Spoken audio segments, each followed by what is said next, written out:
Hello! Hello po mga kaparmer. Yan po oh. Malinis na po yung ano nating lakatan. Yan, lakatan. Yan po oh. Malinis na. Yan. Malinis na po.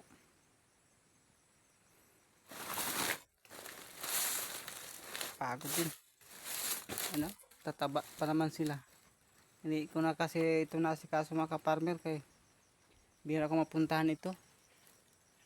Ito. Tagal na po kasi itong nakatanim, matagal na. Marami ng bisis nag-harvest dito, pero buhay pa yung lakatan. Mataba, siguro maano dito, malamig yung lugar. Kaya kahit masukal siya, hindi siya namamatay yung lakatan dito. Kaya inaalagaan ko pa rin kay sayang.